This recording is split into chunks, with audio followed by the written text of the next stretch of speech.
अल सफा फाउंडेशन हे आधी आपले सामाजिक कार्यामध्ये चांगले काम करते। आज ईद मिलादुल नबी हा 1500वा ईद मिलादुल नबी झाला, त्याचा अध्यक्ष मी होतो। माझ्या अध्यक्षतेखाली एक जुलूस निघाला, चांगले शांततापणे ते पार पडलं। आता त्याच्या निमित्त गांधी जयंती या निमित्त या अल सफाने जे ब्लड डोनेशन कॅम्प केलेला आहे आणि उद्या चांगलं एक गोष्ट म्हणजे दसरा ही आहे, ते एक चांगलं आहे आणि त्यामध्ये ब्लड डोनेशन कॅम्प हा चांगला एक भाग आहे जीवनामध्ये। आपण जर ब्लड दिलं तर काही ज्या गरजू लोकांना तो फार उपयोगी येते आणि त्यातून त्यांचे जीवन वाचते।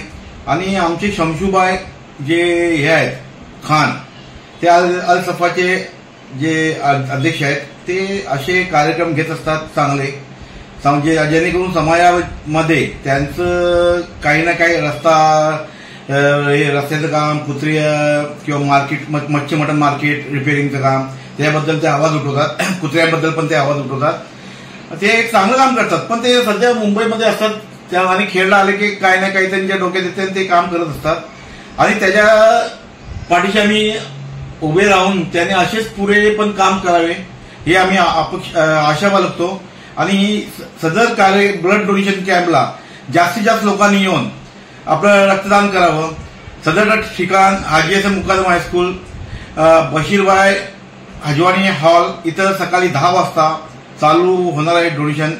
तर सर्वांनी त्या ठिकाणी येऊन आपलं रक्तदान करावं ही नम्र विनंती। जय हिंद, जय महाराष्ट्र। त्या ब्लड डोनेशन कॅम्पच्या ठिकाणी आय चेकअप कॅम्प पण लावलेला आहे, कारण काय आपल्याकडे सर्वच लोक श्रीमंत नाही, काही गरजू लोक आहेत ज्यांच्याकडे पैसा नसतो आणि पुन्हा तिथे जाऊन चेक करणे, त्यांची डॉक्टरची फी 500 रुपये देणे, पुन्हा चष्मा, हे तिथं नेत्र तपासणी आहे, त्यातून काही लोकांना फार फायदा होईल। तर सर्व नेत्र ज्यांचे डोळे दिसणं कमी आहे, चष्मा लागेल, अशा लोकांनी पण तिथे यावे आणि आपले डोळे तपासून चष्मा लागत असेल तर चष्मे पण तिथे वाटले जातील। तर सर्वांनी तिथे यावे आणि आपले डोळेही तपासून घ्यावे।